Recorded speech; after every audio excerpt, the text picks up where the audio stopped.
Bonjour à tous, chers amis. On commence aujourd'hui le 4e chapitre de Geret HaTshuva. Le 4e chapitre qui vient nous expliquer la Tshuva, mais aujourd'hui sur un autre angle. Les 3 premiers chapitres qu'on a vus ensemble, c'était des chapitres qui nous parlaient de la Tshuva d'après la Halacha. Comme on l'a expliqué plusieurs fois, le Geret HaTshuva d'Admo Azaken, qu'on peut revoir sur etora.fr, ainsi que sur l'application eTorah. Jusqu'à présent, c'était, on va dire, plus technique. Qu'est-ce qu'il faut faire? Quoi faire quand il a fait une erreur? Comment réparer? On avait vu les 3 différentes options par rapport aux jeûnes. Est-ce qu'il faut jeûner dans notre génération? Ce qu'on a vu le dernier cours. On a vu la tzaka, on a vu les sacrifices qu'il y avait à l'époque. Mais tout ça, c'était encore une fois, c'était plus halachique et technique. Aujourd'hui, on va passer à l'aspect kabbalistique. Tu vas me dire qu'est-ce que ça nous parle et apparemment, quelle différence pour nous? Nous ne sommes pas des kabbalistes. Justement, on va voir qu'on ne peut pas apprendre la Torah seulement par son aspect technique halachique. On a aussi le devoir de savoir comment se comporter de manière kabbalistique, qui veut dire le sens profond des choses. Comment faire par rapport au sens profond de chaque chose. Comment réparer et comment comprendre. On vient de commencer. Tout arrive. Tu l'as fait ici. Comment réparer une erreur ou une tâche qui a pu être faite. Et comment corriger cette tâche, et c'est ce qu'on va voir du point de vue halachique, c'est ce qu'on va comprendre. Si jusqu'à présent on avait vu les détails techniques qui étaient abandonner la faute, pas seulement confession, comment se réconcilier, le jeûne, la tzedaka, aujourd'hui la Zohar, la Kabbalah va nous expliquer qu'est-ce que ça veut dire faire tshuva. On l'a vu la dernière fois, tshuva d'en bas et tshuva d'en haut, 2 différents niveaux de tshuva. Et si on peut dire, on va voir aujourd'hui le secret de la tshuva pour les nuls, qui veut dire comment faire en sorte de réparer, de changer, de modifier et de s'assurer que les dégâts qui auraient pu être faits à cause d'une erreur, ces dégâts puissent disparaître et au final, on puisse revenir vers Dieu. Parce que ça, c'est en réalité le mot tshuva. Le mot tshuva veut dire quoi? Qu'est-ce que ça veut dire le mot tshuva? Revenir, tashuv, ce qui veut dire revenir vers Dieu. Ça, c'est ce que ça veut dire tshuva. Et dans ce on va voir comment revenir vers Dieu, comment faire en sorte qu'on puisse revenir vers Dieu. Et ça, c'est ce qu'on va voir dans le chapitre 4. Et pour ça, comme j'ai dit, avant de comprendre comment revenir, il faut d'abord comprendre quels dégâts on a fait. Quels sont les dégâts qu'une personne a pu faire? Qu'est-ce qui s'est passé quand quelqu'un il a fait une faute? Quand quelqu'un il a fait une erreur, quand quelqu'un il a pu faire une faute. Encore une fois, on n'est pas en train de juger la personne, volontairement, involontairement. Quelle différence? Qu'est-ce qui s'est passé? Quels dégâts il a pu causer? Et qu'est-ce qu'on attend de lui pour réparer? C'est ce qu'on va voir aujourd'hui ensemble. Nous commençons d'abord, comme d'habitude, avec une histoire. Il y avait une fois un enfant d'une famille de Cohen qui a connu une fille pas de la communauté et qui voulait se marier avec elle. La famille, elle essaie de lui parler en lui disant que tu peux pas, Cohen, peu importe, un juif ne peut pas se marier avec quelqu'un qui est en dehors de la communauté et va savoir ce qui va te tomber sur la tête. C'est comment des fois les gens ils essaient de faire peur. Mais il a tout compris, ça se peut même qu'il était d'accord avec ce qu'on lui a dit, mais il n'arrivait pas à se détacher, c'était plus fort que lui. Et donc, il s'est dit, j'ai pas la force de me dépasser, j'ai pas la force de me détacher de cette fille. L'épreuve était trop forte. La famille lui a dit, tu sais quoi, va voir le Rabbi Lubavitch, va prendre ton sel, va demander... Le Rabbi lui a dit une phrase qui lui a changé profondément la manière comment il regardait les choses, et ça lui a donné les forces d'abandonner cette fille, de se séparer. Amicalement. Comment on appelle ça aujourd'hui? À l'amiable. Quelle phrase a pu faire la différence? Et donc, la réponse, on va la recevoir à la fin du cours aujourd'hui. Merci beaucoup, Madame Amar. Et on va comprendre, parce que cette réponse est une réponse c'est une réponse qui a un rapport par rapport à chacun d'entre nous. Comment chacun d'entre nous peut abandonner le mauvais penchant qui est à l'intérieur de nous? Comment se séparer de ce mauvais penchant? C'est ce qu'on va voir aujourd'hui ensemble. D'accord? Comme j'ai dit tout à l'heure, tshuva c'est 2 mots, tashuv he, veut dire revenir vers Dieu, vers Hashem. Tous les matins on dit dans la tefila, neshama shenata tabila neshama que tu m'as donné, teoraï, elle est pure. Qu'est-ce que ça veut dire la neshama que tu m'as donné? Et troisièmement, quelle différence entre les neshamot, les âmes et les malachim, les anges? Ok. On a vu dans le premier cours de Geret HaTshuva qu'on peut revoir sur etora.fr ainsi que l'application eTorah. Le Admo Azaken explique que la tshuva d'après la Kabbalah et d'après la Halacha. Maintenant, ce qui est important de comprendre, avant de rentrer maintenant dans l'aspect kabbalistique, que la Halacha et la Kabbalah en général, ils ne convergent pas ensemble. C'est deux aspects totalement différents. Dans la majorité des cas, les décisionnaires halachiques ne sont pas des kabbalistes. Et des kabbalistes ne sont pas des décisionnaires halachiques. La halakha, c'est la halakha. La kabbale, c'est plutôt l'aspect ésotérique de la Torah, l'aspect qui est beaucoup plus mystique, qui est le sens profond des choses. C'est pas le... Mais le nom du Admor Hazaken, Shneo Zalman, Shneor, ça veut dire deux lumières. La lumière du Nigle, la Torah dévoilée, et la lumière de la Torah cachée, la halakha, et la lumière cachée qui est la kabbale. Ça veut dire que quelque part, se coïncident, se conjuguent la halakha et la kabbale. Dans les trois premiers chapitres des Geret HaTshuva, l'Admor Hazaken nous a expliqué la Tshuva d'après l'aspect halachique. La halakha te dit que quelqu'un doit faire la volonté de Dieu. Et donc, de ce point de vue-là, une faute veut dire que tu renies ou que tu as trahi la volonté de Dieu. Et la Tshuva, c'est pas ça que tu prends sur toi, les jours de Dieu. En deux mots, dégâts, réparation, dégâts. Il y a une bouche, pas une boucherie, il y a quelque chose qui bouche l'évier, il faut enlever le bouchon qui bouche l'évier. Ou le frigidaire ou d'autres choses. On a vu dans le premier chapitre que la Tshuva veut dire abandonner la faute, regretter, confesser, etc. Maintenant, ça c'est aussi d'ailleurs le mot qui veut dire teshuva. Teshuva veut dire revenir vers Dieu. D'accord? Revenir vers Hachem.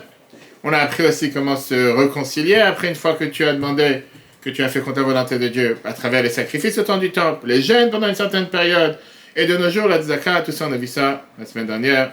On peut revoir encore une fois sur le Torah.fr.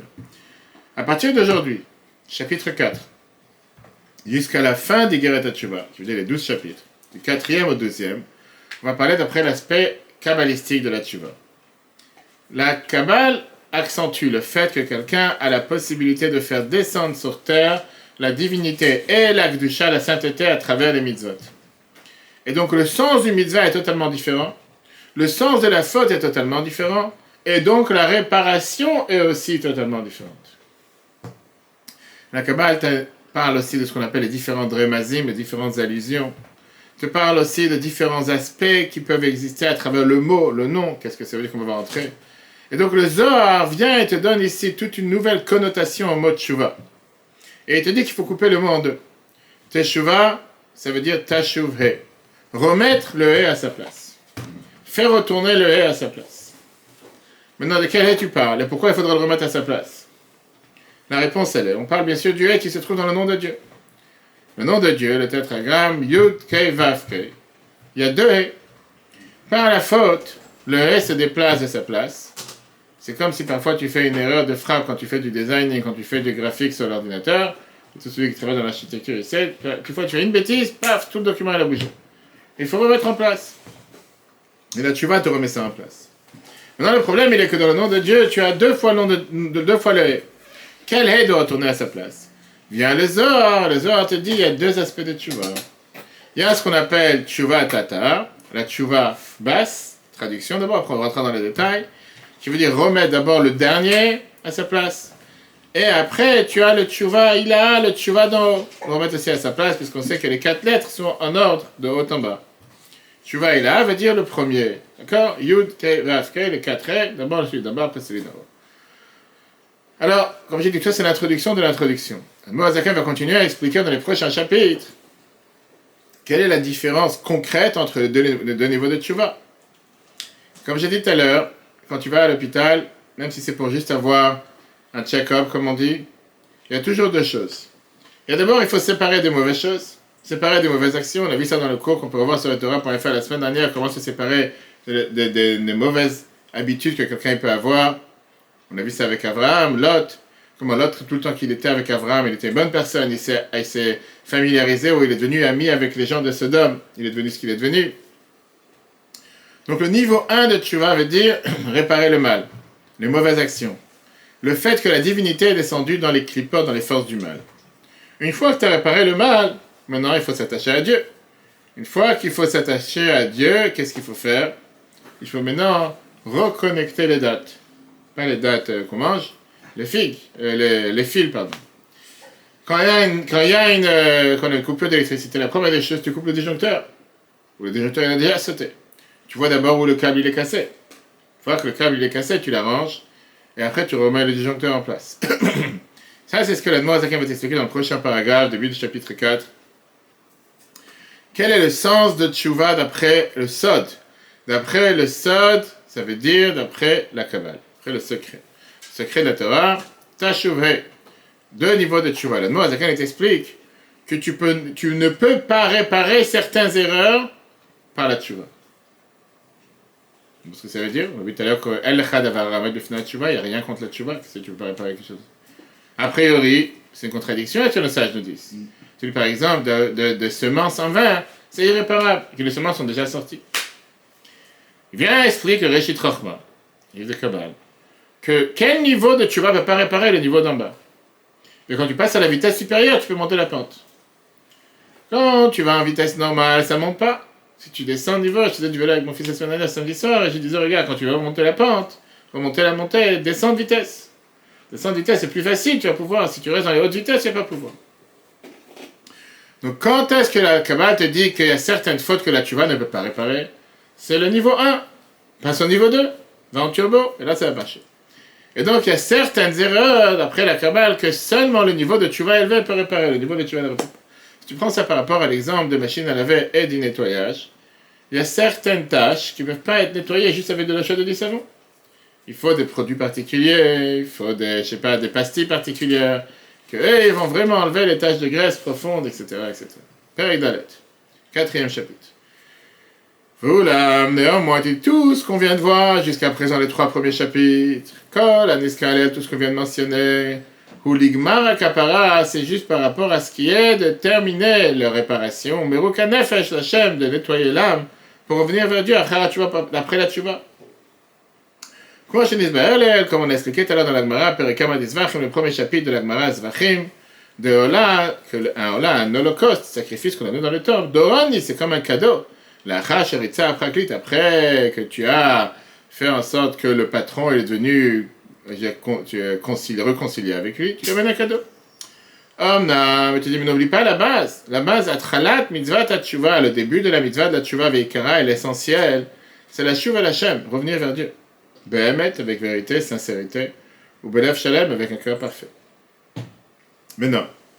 La Moazaka te dit, on est obligé d'expliquer ça de manière large. Je ne peux pas se suffire comme ça à dire un mot, reviens vers Dieu. De quoi tu parles?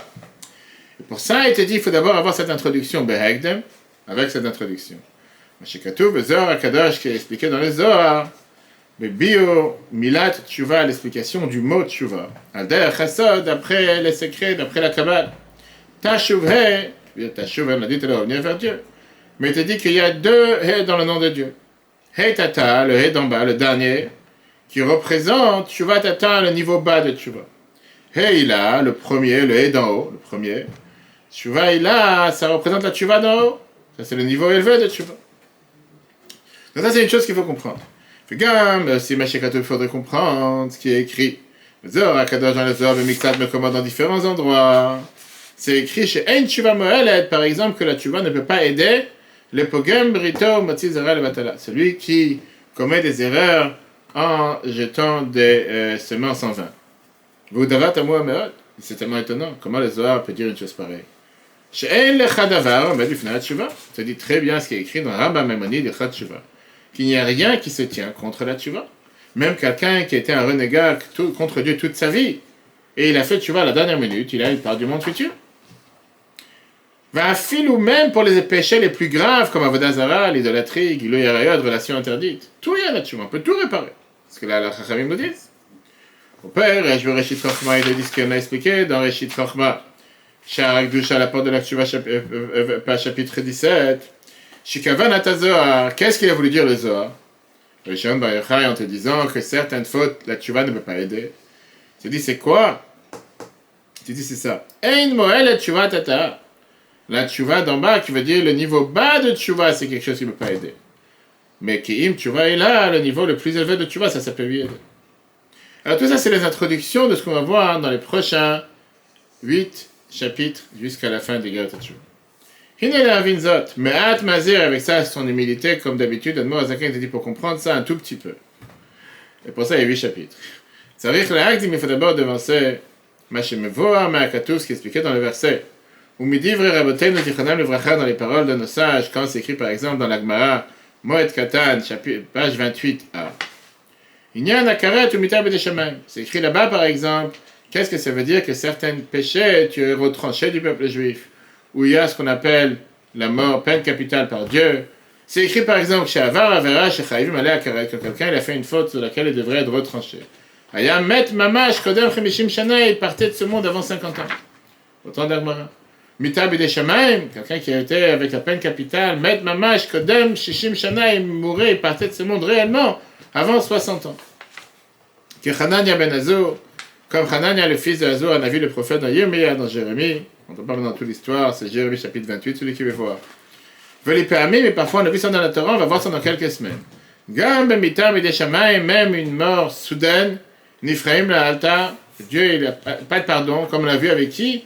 Er et Onan, les enfants de Juda, avec Shelah, le troisième enfant, on a vu les deux premiers enfants, qui ont quitté ce monde parce qu'ils jetaient leur semence en vain, etc. La Moazak te dit de l'autre côté. On a vu dans chaque génération,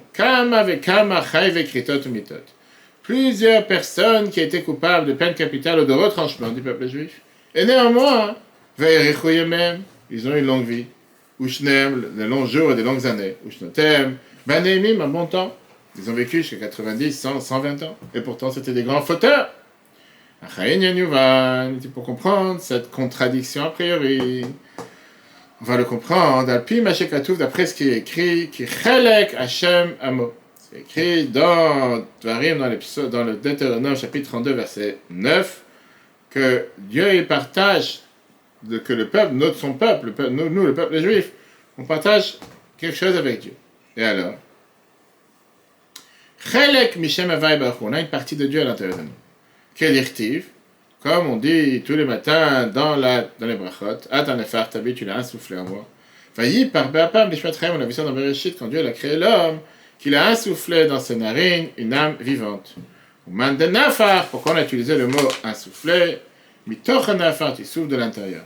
En deux mots, tu dis, prends chose par chose, on va tout expliquer, on va avoir le temps, on a 8 chapitres, on va expliquer ça très très rapidement, très très longuement, même si tu dis que c'est juste un peu d'explication.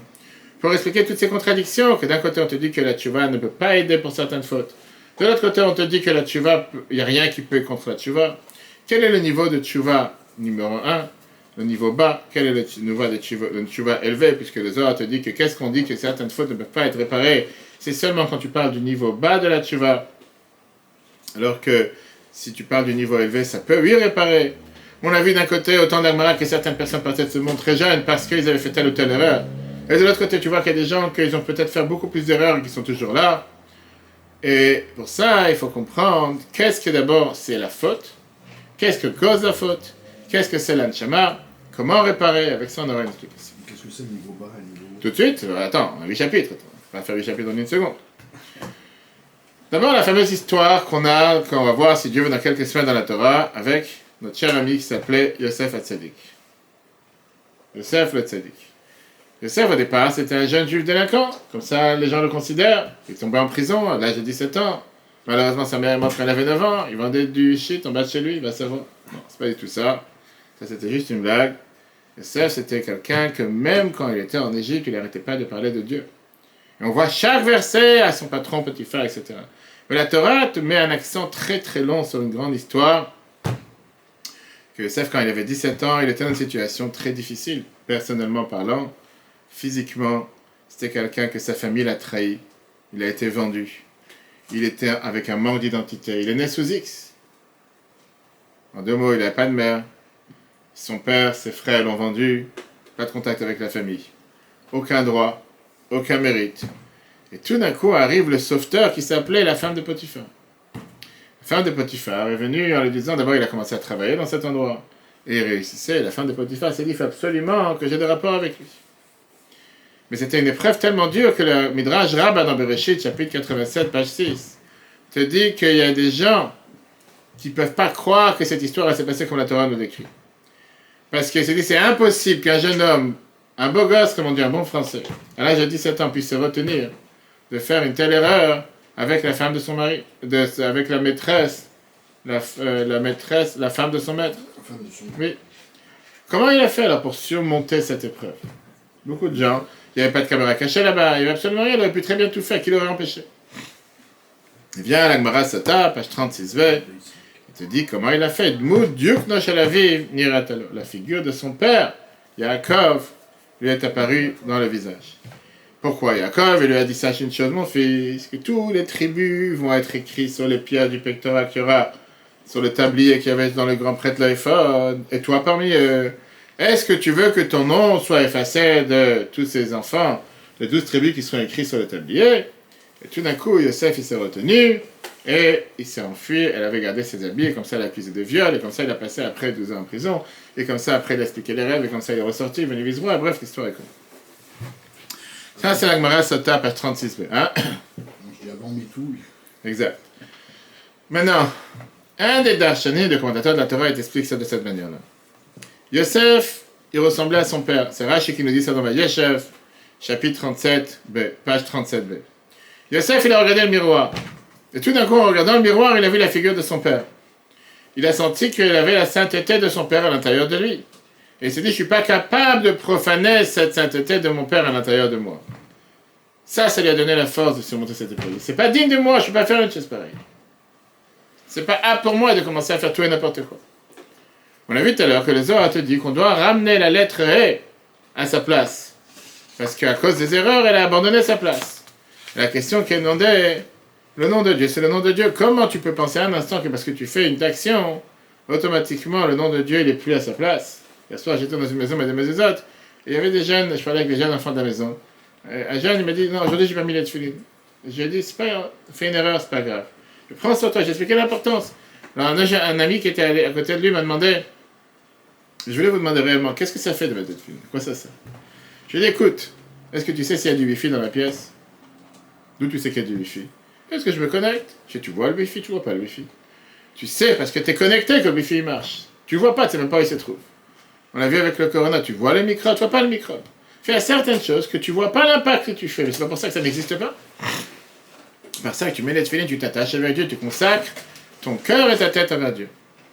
La réponse qu'on a dit tout à l'heure dans la paracha à Azinu, on a vu ça il y a quelques semaines avant, Simchat Torah, qui chalek Hashem amo Yaakov chevel nachalato. C'est deux moitiés du verset qui te disent que le peuple juif c'est une partie de Dieu et Yaakov c'est une partie de son héritage. Avec ça, on comprend qu'est-ce qui se passe à cause d'une faute. D'abord, Kichelek Hashem amo, ça veut dire que chacun d'entre nous a une parcelle divine à l'intérieur de nous. Dans la Neshama, clairement. Comme la fameuse phrase qui est écrite dans le Tanya chapitre 2 qu'on a vu il y a longtemps, il y a 6 ans environ, qu'on peut revoir sur etorah.fr et l'application Etorah. Venefesh Hashanit be'Israël echelek Elokim al mamash. La deuxième âme du peuple juif, c'est une parcelle divine, une parcelle de Dieu. On a chacun une parcelle de Dieu à l'intérieur de nous. On a chacun une étincelle de Dieu à l'intérieur de nous. Et donc, puisqu'on a chacun de nous une étincelle de Dieu à l'intérieur, on est chacun de nous un ambassadeur de Dieu sur terre. Puisqu'on est un ambassadeur de Dieu sur terre, quand tu veux chercher le nom de Dieu, tu dois chercher d'abord ce qui te passe à l'intérieur de ta neshama. Fameuse histoire que j'ai racontée plusieurs fois, mais qui est tellement belle. Et si vous voulez, je peux vous la montrer, raconter juste après, montrer la vidéo. Ces fameux juifs des Beatles, qui étaient la grande orchestre américaine. Je crois que c'était les Beatles, si je ne me trompe pas. Bref, en Los Angeles, avec des bottes en cuir, un blouson en cuir. Une fois, il interpellait le rabbi sur le parvis du 770, dans les années 70, avec des longs cheveux. Et bref, boucle d'oreille, boucle de nez. Et pourquoi? Parce qu'il se demandait la question, où est Dieu? Ça le dérangeait énormément. Il est parti voir le shliach avec qui il était en contact, Nathan Gohari, à Buffalo. Il lui a dit, écoute, je ne peux pas te répondre à cette question. On va voir le rabbi de Lubavitch. À l'époque, tout le monde sait, le rabbi était tellement abordable, un enfant pouvait l'arrêter, un Africain américain pouvait l'arrêter. Il n'y a pas longtemps cette semaine, un noir qui a raconté une très belle histoire. Au passage, cette semaine, il y avait le grand Malab qui est parti prier, il y avait le gouverneur de New York, Madame Holly, je ne sais plus son nom, qui vient d'être réélue, elle a été priée sur la tombe du rabbi. C'est hallucinant de voir le nombre de gens qui passent. Bref, donc il va sur l'escalier qui monte à Saint-Saint. Le rabbi, il sort, il arrête le rabbi, il fait, je vais vous demander une question. Who is God? Où est Dieu? Il a des larmes, il raconte la question. Et il dit, ça me dérange, en quoi nous sommes différents, mieux que l'hindou, ou que telle ou telle personne? Bref, le rabbi le regarde et lui dit, Dieu se trouve à l'intérieur de toi. Si c'est ça que tu demandes, Dieu est à l'intérieur de toi, à l'intérieur de chacun d'entre nous. Ne va pas chercher Dieu dans les cieux, ou dans je sais pas, dans quel temps. Dieu est à l'intérieur de chacun d'entre nous. Ça, c'est la neshama que nous avons à l'intérieur de chacun d'entre nous. On dit ça dans la Hamida clairement, pendant la période des fêtes. Ata vechartanu mikol ha'amim. Tu nous as choisi parmi les nations. Veshimcha gadol ve'akadosh alenu karata. ton grand nom, ton saint nom, tu l'as nommé son nom, qui veut dire le nom de Dieu se trouve sur nous. Nous sommes une partie de Dieu. Et ça, c'est la fameuse phrase qu'on dit à chaque fois dans la Torah, Bani Matem, la Shem Elokechem, nous sommes les enfants de Dieu. Un enfant, il exprime ce qui est son père. Un juif, il vient du nom de Dieu, et donc il est l'expression de Dieu dans le monde. Qu'est-ce que ça veut dire? Ça veut dire que d'abord c'est un mérite, mais c'est aussi un devoir. D'abord le mérite parce que tu as une énorme puissance à l'intérieur de ton corps. Le Neshama est au-dessus du corps. Tu as des forces infinies. Tu as une sainteté infinie. Il n'y a rien de matériel qui peut limiter ton corps. Tu peux affaiblir la volonté de faire la volonté de Dieu. Tu as aussi un devoir, parce que tu as un devoir de t'assurer que la Kedusha, que la sainteté, elle ne tombe pas dans les endroits qu'il ne faut pas, qu'elle est dans les endroits où il faut. Et qu'elle n'a pas à aller dans les endroits où il ne faut pas. Si tu ne mets pas un mot de passe au Wi-Fi, n'importe quelle personne qui passe à côté de la rue il faut le brancher sur ton Wi-Fi. Regardons le lien qu'il peut avoir entre un parent et un enfant.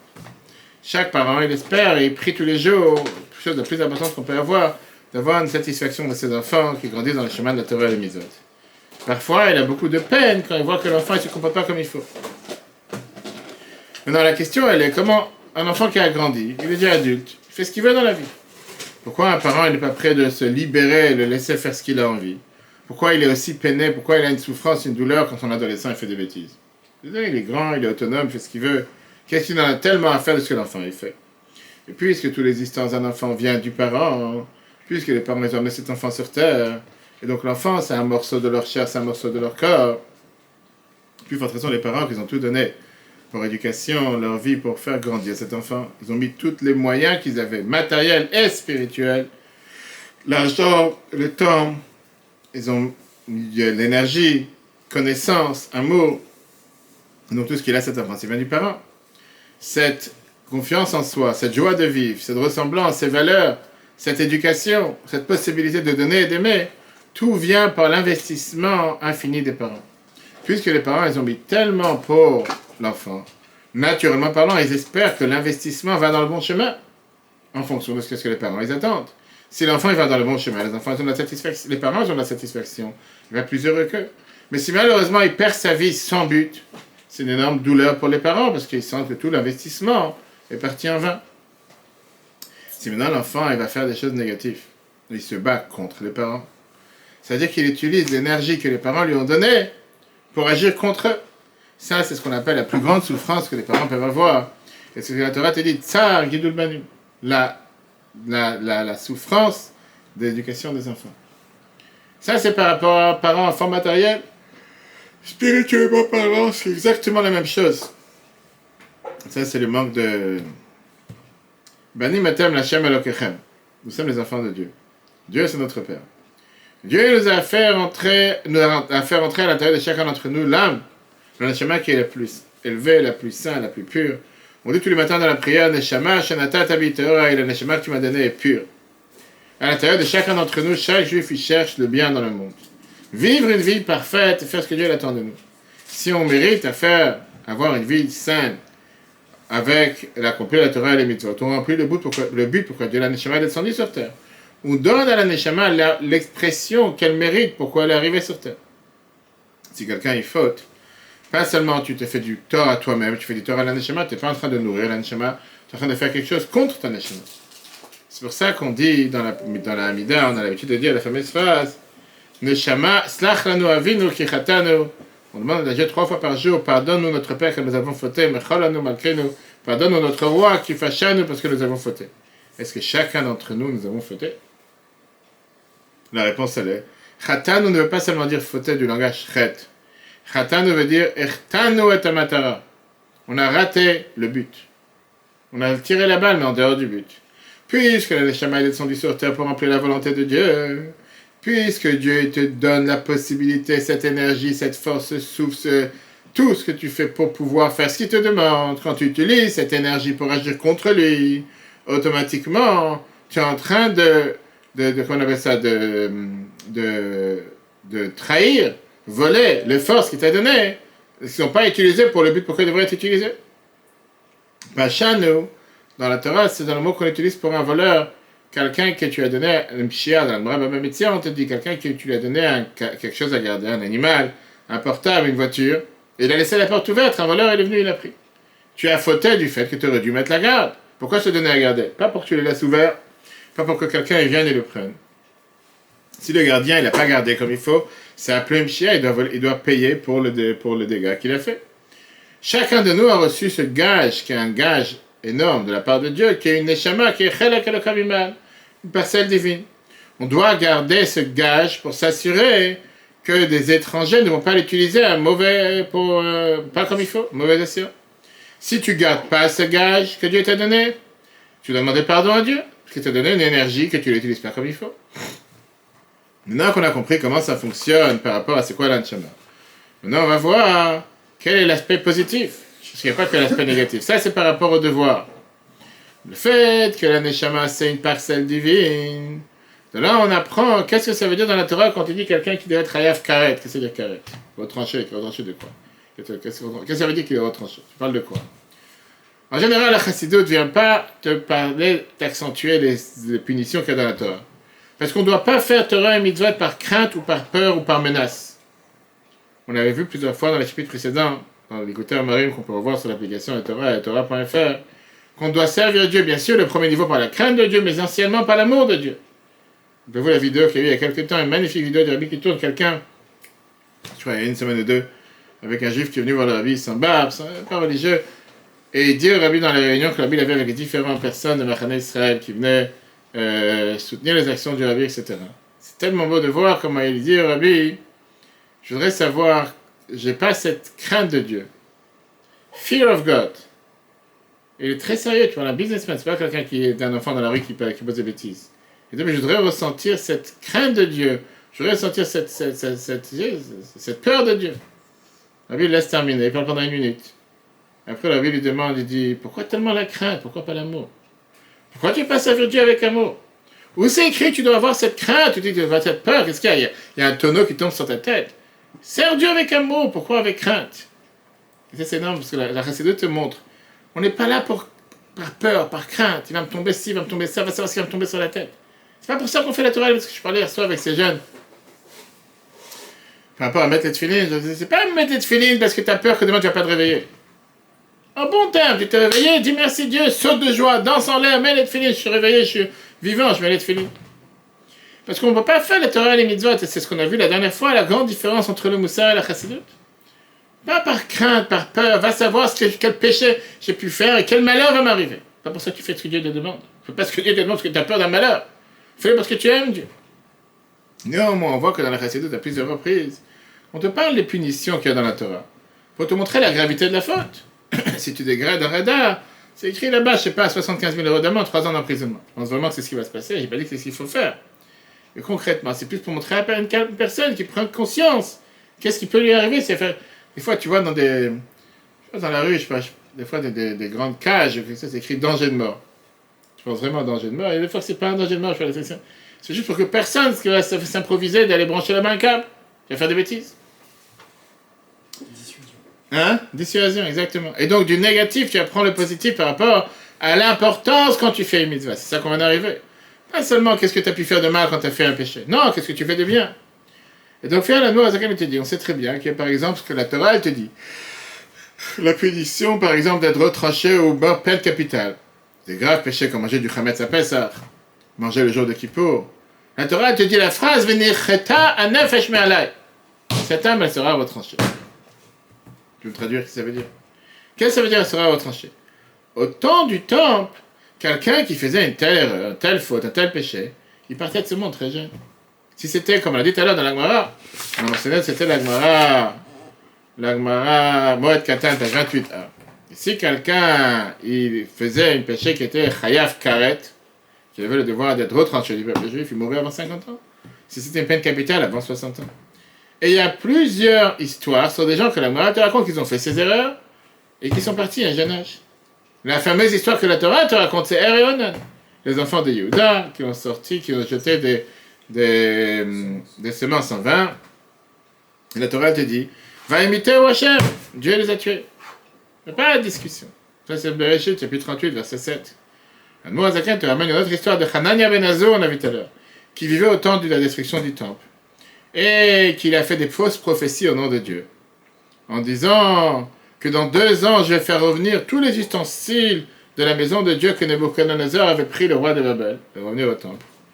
Hanania, il a pris même un bâton qu'il y avait sur le cou du prophète Jérémie et il l'a cassé devant tout le peuple en disant que de la même manière, Dieu va casser Babylone dans 2 ans. À la place, Jérémie, le prophète Jérémie, lui a répondu, Shma nanacha Hanania, écoute-moi Hanania, Lo shalcha Hashem, au nom de qui tu parles?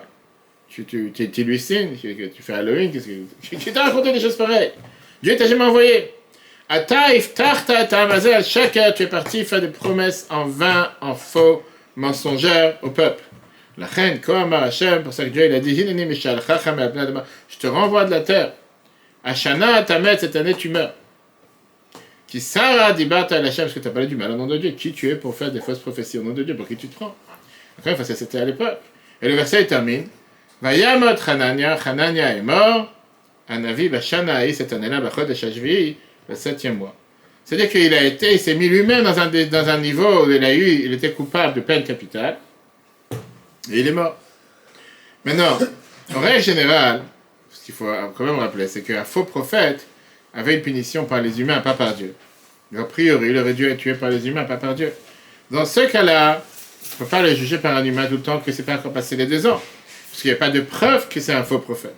Le fait qu'il est décédé plus tôt, ça c'est un commentaire, une explication du Rabbi sur le Tanya. Le fait qu'il est décédé plus tôt, c'est parce qu'il y a eu le tribunal céleste qui a agi et pas le tribunal terrestre. Le Rabbi explique pourquoi c'est un détail important. Qu'est-ce que ça veut dire au tranché, venir cheta à nefeshaï? On dit, c'est bien du fait que nous sommes une parcelle de Dieu, et puisque le neshama d'un juif, c'est une parcelle de Dieu. Donc le nom de Dieu peut résider seulement dans un ustensile de Kedusha, avec une vie de Kedusha. Si tu ne fais pas ce que Dieu te demande, automatiquement le nom de Dieu part de cet ustensile. Et si tu n'as plus le nom de Dieu dans ton corps, automatiquement tu ne peux plus vivre. La parole de Dieu, tu ne peux plus vivre. Si tu te comportes contre la volonté de Dieu, le nom de Dieu disparaît. S'il n'y a plus la parole de Dieu, automatiquement, la personne n'est plus en vie. Comme Dieu il a dit au peuple juif que la Shrina va résider dans le peuple juif. Et donc il faut s'assurer que la Kedusha, la sainteté, la divinité règne dans le corps.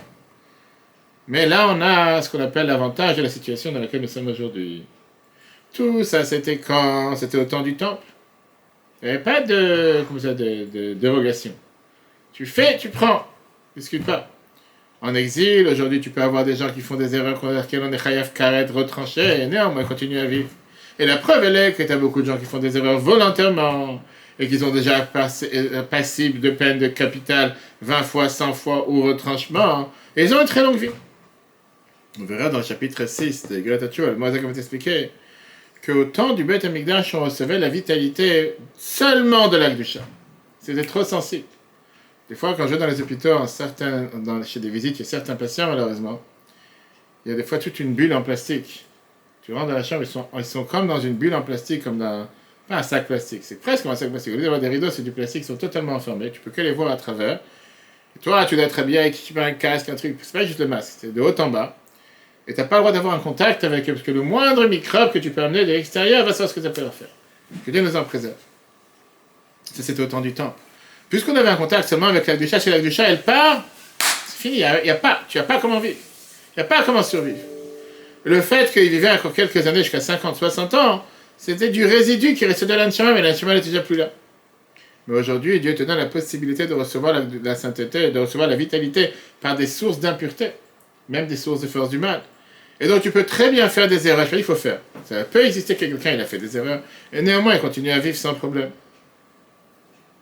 La Gemara Moed Katan, 28, elle te raconte une histoire sur Rav Yosef. La fameuse histoire qu'on rappelle qu'il a fait une grande fête quand il est arrivé à l'âge de 60 ans. Il dit maintenant je suis content que je ne suis plus Chayav Karet. Après, si je ne suis pas mort avant 60 ans. Alors lui il explique ça positivement, que puisque Rav Yosef vivait après la destruction du deuxième temps, pendant l'exil, dans la période que c'est pas une preuve que quelqu'un a vécu soit 60 ans en plus qu'il n'est pas Chayav Karet. Parce que ça se peut qu'il vit des forces qui ne sont pas les forces de la Kedusha, de la sainteté. Et c'est pour ça que c'est pas écrit dans Shulchan Aruch que quand tu arrives à 60 ans, il faut faire un grand Yom Tov. Tu fais le grand buffet à Dubaï, parce que tu dis, maintenant je ne suis plus Chayav Karet. Rav Yosef était spécial. Rav Yosef, il savait toute sa vie qu'il vivait qu'avec la Kedusha. C'est un des maîtres de la Gemara. Il s'est expliqué du fait que pendant 22 ans, toute sa famille n'avait pas besoin d'aller voir une fois le médecin. À tel point, il était avec cette force de Kedusha. Et donc, le jour où il est arrivé à 60 ans, c'était la meilleure preuve qu'il a fait aucune erreur dans sa vie. Et c'est pour ça qu'il a fait une grande fête. Là, c'est la parenthèse. À quoi ça ressemble la différence entre le temps du temple et le temps que nous sommes en exil aujourd'hui? À l'énergie, pas l'énergie solaire, l'énergie électrique. Il y a aujourd'hui des voitures qui travaillent à l'électrique, et il y en a qui travaillent moitié-moitié.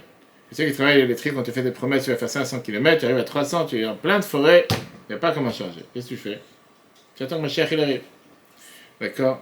Maintenant, il y a certains matériaux qui font transporter l'énergie électrique de manière la plus sûre à l'appareil que tu veux recharger. Mais il y a des matériaux comme l'eau qui font transporter des courants électriques. Et eux, ils sont dangereux. Pas comprendre que quelqu'un, le sauveteur, il te dit à la plage, ou je sais pas où, n'allez pas à tel endroit, il y a des courants électriques. Tu vois pas les courants? De quoi tu parles? Qu'est-ce que tu vois comme courant? Toi, tu as vu des courants. Tu vois, il dit, mais regarde, qu'est-ce que tu comprends? Tu as vu un courant. Pourtant, les deux, c'est électrique. Pourquoi l'un dans l'appareil, ça marche? Pourquoi dans l'autre, ça saute? Dans chaque appareil, dans chaque boîtier électrique que tu as dans la maison, tu as en règle générale le disjoncteur, que si jamais il y a un contact avec de l'eau, parce qu'il a plus trop fort et tu as un câble qui est mal couvert, le disjoncteur il saute. Ça peut mettre la maison en feu ou quoi que ce soit. Si de l'eau est rentrée en contact avec l'électricité, le disjoncteur il saute, autrement il n'y a plus d'électricité qui passe. S'il n'y a pas ce disjoncteur, ou si c'est une mauvaise installation, il peut avoir un contact entre l'électricité et l'eau, et l'électricité continue à passer, et à ce moment-là l'électricité passe dans l'eau, et ça peut mettre en danger la vie de tous ceux qui sont autour et les électrocuter. Le mot Azaken était dit, c'est la même chose qui se passe avec le nom de Dieu. Au temps du temple, si un juif il utilisait son neshama pour faire des choses graves sur lesquelles il doit être retranché, le nom de Dieu il partait de lui, il partait de ce monde. En exil, tu continues à recevoir du courant avec les mauvaises actions que quelqu'un il a fait. Mais quand quelqu'un il fait des erreurs, il tire l'énergie divine qu'il a pour faire contre la volonté de Dieu. Ça, c'est ce que ça veut dire Galut Ashrina, l'exil de la divinité. Que la divinité qui est dans la neshama d'un juif, elle se trouve en exil, elle est emprisonnée dans les mauvaises forces, dans les forces du mal. Ça, c'est la deuxième moitié du verset qu'on a vu tout à l'heure. Yaakov Chevel Nachalato. Qu'est-ce que ça veut dire, Yaakov Chevel Nachalato? Puisque la neshama c'est une personne divine, quand un juif il faute, tu tires la corde, Chevel c'est le mot corde, et tu tires la corde de Dieu qui porte dans les forces du mal. Et ça, c'est la plus grande erreur que tu peux faire avec une faute. Et donc, c'est pour ça qu'une fois que tu as tiré cette énergie divine dans les forces du mal, tu dois la retourner à sa place. Par la faute, la lettre Hey du nom de Dieu est descendue de sa place en exil, tu as exilé la Shina. Et donc la tchouva, c'est de ressortir cette énergie divine qui n'est plus à sa place et la ramener à sa place. Et dans les prochains chapitres, on va expliquer comment ça se passe. Regardons maintenant tout ça dans le chiffre 2. Même si Dieu, il n'a pas de moutagouf, il n'a pas d'aspect corporel. Alors qu'est-ce que ça veut dire qu'on a dit tout à l'heure? Qu'on fait descendre la divinité parmi nous, etc. Ardiv la Torah que la Shom Adam. La Torah, elle parle comme langage des humains. Qui veut dire, comme il y a une différence, et une différence gadol énorme, Adam Atarton de l'homme d'en bas. Par exemple, entre l'air qui sort par la bouche, Bediburo quand tu parles, l'air ou l'air qui sort quand il va insouffler avec les plus grandes forces. Quand tu souffles dans un ballon par exemple, quand tu parles, c'est habillé seulement une force, une très petite vitalité. Tu t'essouffles pas en parlant. Vous, mais ça c'est l'aspect extérieur, superficiel. Minef et Shachaya de l'âme qui vit chez Bekebo à l'intérieur de lui. Aval Beyot, c'est Mikoach Hanofer. Qu'est-ce qui sort avec la force que tu souffles? Des fois on te dit quand tu fais des tests d'effort, c'est de souffler dans une machine, de souffler dans un ballon. Mitoch Hanafar, tu souffles de l'intérieur de toi-même. Maloubash Bokor, c'est habillé à l'intérieur de cette force, c'est habillé à l'intérieur d'une force, Vechayut, limite une vitalité interne.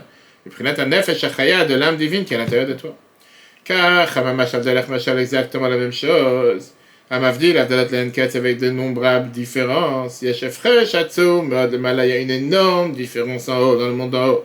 Bedkol, Tva Shamaim, entre tous les astres célestes.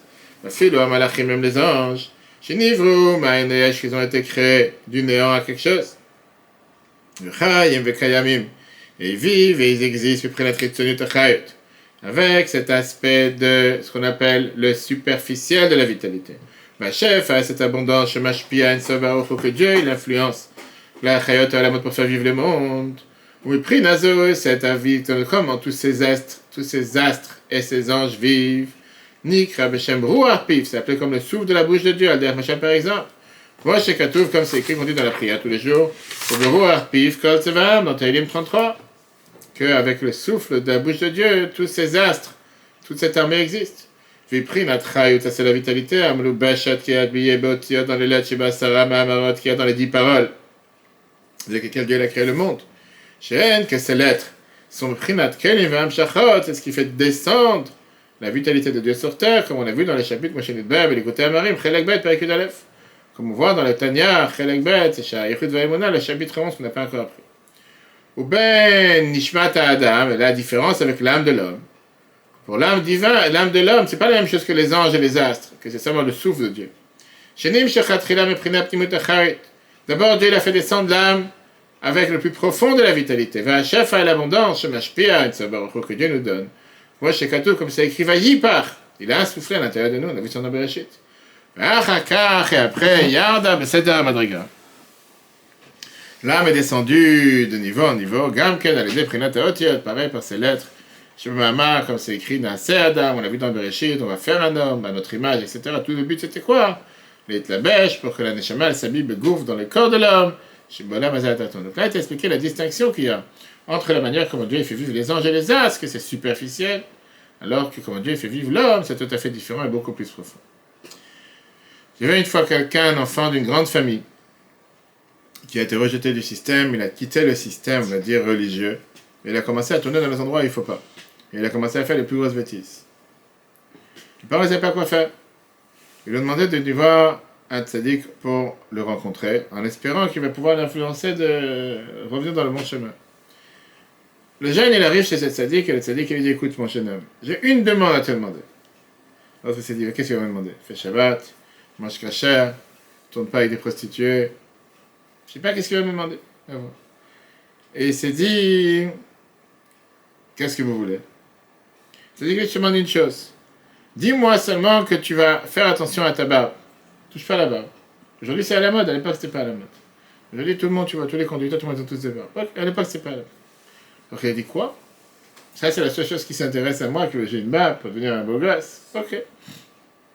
Il n'y a pas de souci, monsieur le rabbin, je vous promets, à partir d'aujourd'hui, je ne touche pas ma barbe, et je garde la barbe. Si je peux faire tout le reste, pourquoi pas? Il continue à faire toutes les plus grosses bêtises sur terre, mais avec une grande barbe. Au départ, on pensait que ce que le tzaddik lui a dit, ça a pu avoir une influence sur lui. Mais avec le temps, ça a commencé à le déranger. Comment je vais aller voir, je sais pas, des prostituées avec une barbe? Comment je vais commencer à rentrer dans un restaurant non caché avec une barbe? À l'époque, la barbe ne secourait pas les rues. Il s'est senti tellement mal. Jusqu'à ce qu'au final, il a fait tchouva. D'accord? Ça veut dire que, bien sûr, faire quelque chose d'interdit, c'est grave. Mais il y a quelque chose de beaucoup plus grave. Quand quelqu'un il pense que ce qu'il a fait d'interdit, c'est quelque chose de naturel et ça fait partie de son identité. Et quand quelqu'un il ne pense pas que c'est une erreur, il ne va jamais réparer l'erreur. Le fait qu'il avait cette barbe, ça lui rappelait à ce jeune homme qu'il a une parcelle divine à l'intérieur de toi. Tu es quand même un juif, tu as quand même cette neshama, Dieu l'a investi en toi. Et donc ça lui a donné les forces de surmonter ces mauvaises habitudes et de changer. Avec ça, on a fini la première partie du chapitre 4. Le chapitre 4, quand on a terminé tout, c'est dommage, avec lequel on a expliqué qu'est-ce que ça veut dire la tchouva d'après la Kabbale. Qu'est-ce que ça veut dire la tchouva d'après, pas seulement la Kabbale, mais d'après les codes secrets de la Torah, qu'on a vu qu'il y a deux aspects de tchouva. Mettre le hé de Dieu à sa place, d'abord le dernier après le premier. Je vais vraiment expliquer ça. On a commencé d'abord à expliquer pour comprendre tout ça, commencer à expliquer qu'est-ce que tu fais comme dégâts en faisant une erreur, et qu'est-ce que tu fais comment réparer. Et on a vu les différences qu'il y avait au temps du temps, et les différences qu'il y a dans nos jours. Qu'au temps du temps, il n'y avait pas moyen de réparer quoi que ce soit, c'était ta fait, tu prends. Dans nos jours, on a eu les moyens. Pourquoi? Parce qu'à l'époque, on était beaucoup plus raffiné. L'acte du chat était 100% pur.